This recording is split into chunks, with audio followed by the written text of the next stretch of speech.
Another thing I like to do around this time of year is take off the bonnet and give it a good spray down with a mix of diesel and WD-40 and rub it in with a paintbrush into all the grills and into all the gaps, and then just to give everything this is all after getting a good wipe then with this cloth. The idea is just to preserve everything the way it is. The dampness that we get here in the winter is it really clings onto metal, and if you start an engine and it gets warm and the bodywork around it gets warm and it cools down, it seems to draw a lot of condensation. So I got the paintbrush and worked everything into all the little nooks and crannies, and then just gave everything a bit of a wipe. So I'm not too fussed about the presentation of it, how it looks. This is more just functionality. And I have my dent removal kit here, a very handy piece of kit. And if you remember early videos, there was a dent on the side there, so every now and again when I have it off I just tap it out a bit more. And the same here, this was a fairly bad dent there as well, so I got about 80% of it out. Also what I've done is I've just checked the radiator, make sure that none of the veins in there are leaking, and I blew it out with the air gun and shone a torch in, make sure everything is clear.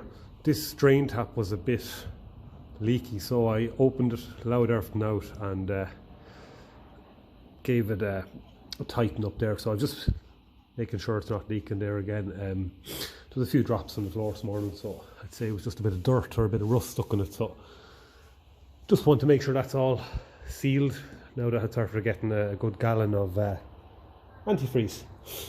So yeah, I've just worked on the underside now. There's some places here that I'm not too fussed about the likes of that surface rust, as long as I can keep on the top of it. I don't ever plan on looking to win first prize at any vintage show anytime soon or ever with this. I just want to preserve it exactly the way it is. What I would do with those, the most I would do is just put a bit of clear varnish over them, or a trowel. You can get that treatment as well for metal, and just try and keep it the way it is. It's all a bit of character, same with a few scratches here and there. There was some scratches on the mudguard here as well. I think the previous owner was saying there was some form of a fitment on the back of this that he used a hedge cutter with, and that I think he damaged it with that, maybe with the blade or something. So I filled them in and I ran over them then with a polishing pad on a drill, and it's just to preserve and take this really stood out because they were rusty looking and it was right back to the metal. So that is one I actually didn't do anything with. I did touch up that. It's a slightly different shade of grey, but again, I'll come back. I might even try and polish a bit of that out. I'm not too fussed. Again, they're all it's all part of the character. The same with that. I got just before the paint was going off, I ran the polishing pad over it then, and a greasy, oily cloth rag then, just to keep everything sealed.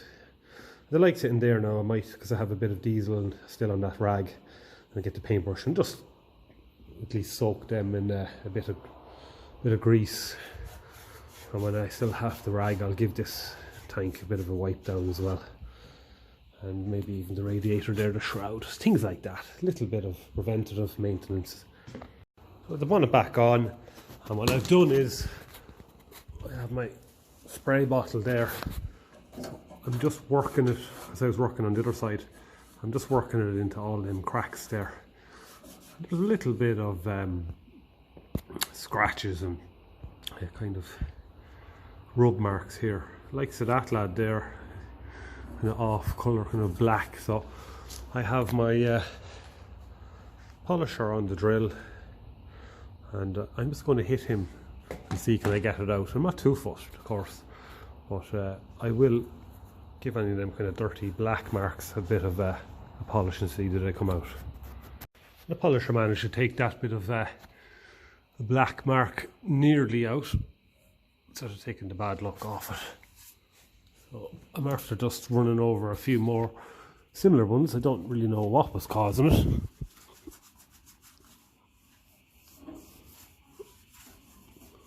But it is after just improving the look of it without making it look too shiny. There's no fear of that. And with this Colleen and anywhere else I saw kind of black rub marks on it, I just gave it a quick run of the polisher as well. Now I'm just going to give one more run down the middle there and see then what it looks like. So another bit of preventative maintenance. I'm slowly tapping out that dent there. Not getting too fussed about it, but it's a nice skill to try and use. So I ran the polisher over little bits and pieces here and there. That was looking, and still is a little bit rusty, but it was looking angry enough, so it just helps polish out a bit of the rust, and then of course fill the pitted area then with a bit of polish. So when I put the bonnet back on, I just ran a bit of diesel and WD-40 in there with a paintbrush, sprayed it in, and down in there as well.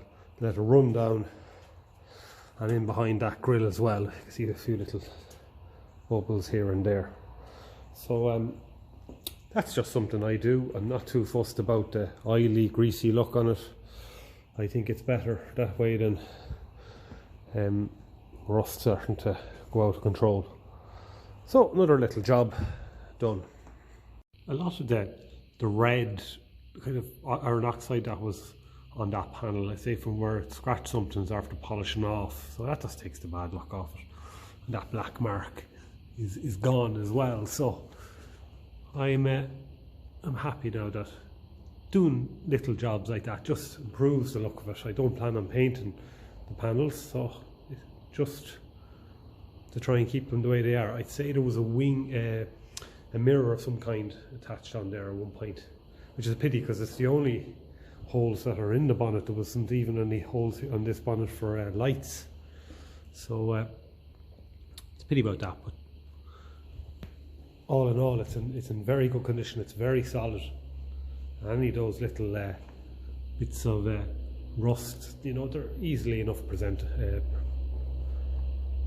maintained at this stage of the game. So that's a good wipe down, diesel and oil, and an oily rag really is what I do with them. It doesn't take much time at all. You don't have to be too fussy. This bodywork was actually lacquered, so it's a lot easier to keep on top of it. Now it hasn't got cleaned or it's very dusty, but the lacquer is a good job now for keeping the rust off it, of course.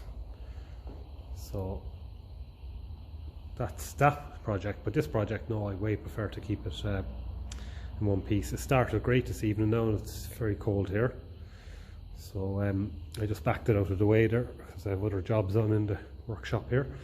But yeah, no, I said I'd just show the final results of polishing out some of the scratches that were on it. And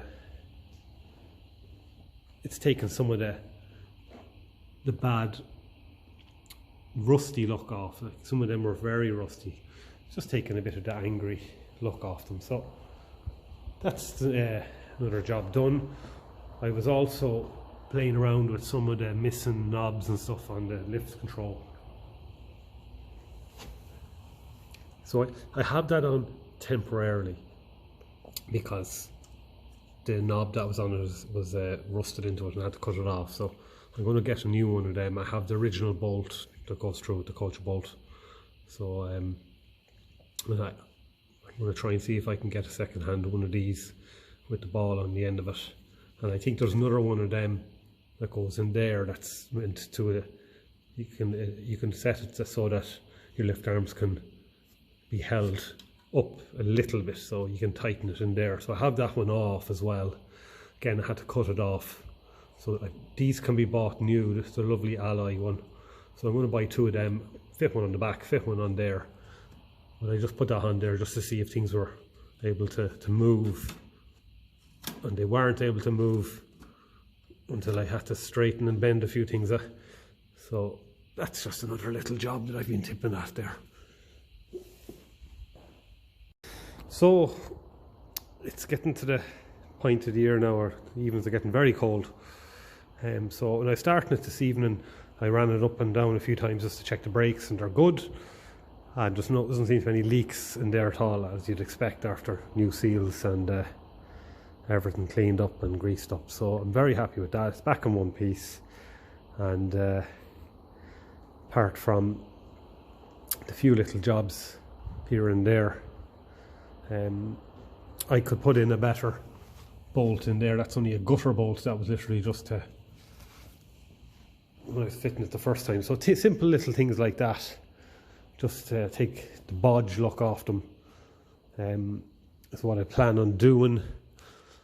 Around here, see there's a split pin or an oar clip missing in there, so I'll put that in there rather than have it getting loose, falling out. But apart from that, I'm happy. At some stage I will take off the steering box. What I did was, and I'll just get a torch, took out that square bung in there and I filled the steering box with a good cartridge full of grease. So I presume there's oil in it. There's oil in these from factory, and what happens, the seals went in them and oil started leaking out. So what I usually do with these in the Ferguson 20 is I fill them full of grease. So what can happen if there is oil and the seals are gone, when you fill it full of grease, the level of oil will come up and start leaking out. So, but I will take off that gearbox steering cover there and at some point, and I might fit in a new gear stick and stuff like that, because they do wear and they do get stuck in gear. It hasn't happened yet, but it's something that I did on this Ferguson. This is actually a very early petrol TEA steering box that I bought second hand, and I fitted it. And reason why is I think there was more aluminium than magnesium in the mix in the early ones, and you can see there the gears are very, very clear. Whereas if you look on the one that I took off over here, it's very badly corroded. Very badly corroded, and it was also very badly corroded inside in the box. So that was a job that I did. They're the original style seals. I did have aftermarket plastic seals on these, and it still leaked, so I refitted the original ones for a while and filled it full of grease, and that seemed to do the job on it. But then when I came across this steering box, it also had the gear stick, and the gear stick was very good condition. There was very little wear on it at all. So that leaves your gears really tight. So that helped as well, and of course, and the condition of the casting is excellent compared to the other one. So that was a fairly big job. There's basically no free play in this steering at all that we're talking about. So yeah, I'd like to do that on this, and I know there's a good few videos on YouTube about doing that, because it's very similar, if not identical, to the Massey Ferguson 35. So that's just another job I'll do down the road.